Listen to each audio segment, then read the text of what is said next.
हे पार्थ, जीवन में अन्याय का अनुभव होना स्वाभाविक है। ऐसा इसलिए है क्योंकि तुम संसार को अपने कर्मों के दृष्टिकोण से देखते हो, लेकिन संसार तुम्हारे कर्मों और उनकी परिणति से कहीं अधिक विस्तृत और जटिल है। यह संसार कर्म और प्रकृति के नियमों से संचालित होता है। तुम सोचते हो कि सब कुछ वैसा ही हो जैसा तुम चाहते हो, परंतु यह संभव नहीं है। यह संसार केवल तुम्हारे सुख दुख के लिए निर्मित नहीं है। यह माया का खेल है।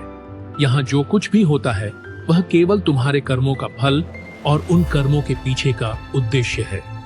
जब तुम्हें ऐसा लगे कि जीवन अन्यायपूर्ण है, तब यह समझने का प्रयास करो कि जो कुछ भी घट रहा है वह तुम्हारे भीतर छुपे बल को जागृत करने के लिए है।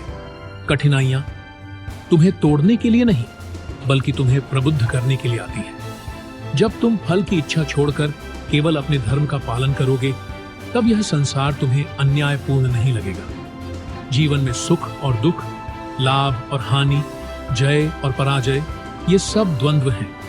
जो इस द्वंद्व से ऊपर उठ जाता है वही सच्चे अर्थों में मुक्त होता है। जो व्यक्ति अपने कर्तव्य का पालन करते हुए किसी भी परिस्थिति में शांत और स्थिर रहता है, वही सच्चे अर्थों में योगी है। यह मत सोचो कि तुम्हारे साथ ही ऐसा क्यों हो रहा है। यह प्रश्न उठाना स्वयं को सीमित करना है। हर आत्मा के पास अपनी यात्रा है और हर यात्रा का अपना एक अर्थ है।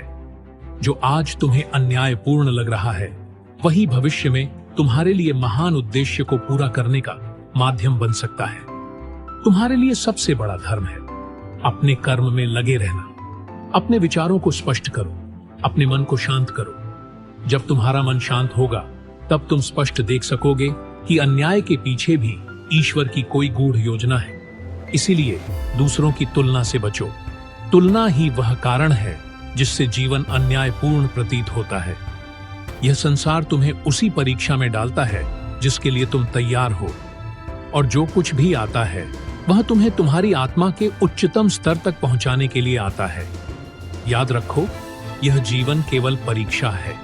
जो इसमें धैर्य पूर्वक चलता है वही विजय प्राप्त करता है, और वह विजय केवल बाहरी नहीं बल्कि आंतरिक होती है। तो उठो, अपने मोह को त्यागो और यह जानो कि तुमसे जो भी कर्म करवाए जा रहे हैं वह केवल इस सृष्टि के संतुलन को बनाए रखने के लिए है। इस जीवन के हर कठिनाई में एक गहरी शिक्षा छुपी हुई है। उसे समझो और अपने धर्म का पालन करो। कोई भी व्यक्ति एक क्षण के लिए भी बिना कर्म किए नहीं रह सकता। अतः अपने कर्म के मार्ग पर अडिग रहो और जो कुछ भी होता है उसे ईश्वर का प्रसाद मानकर स्वीकार करो।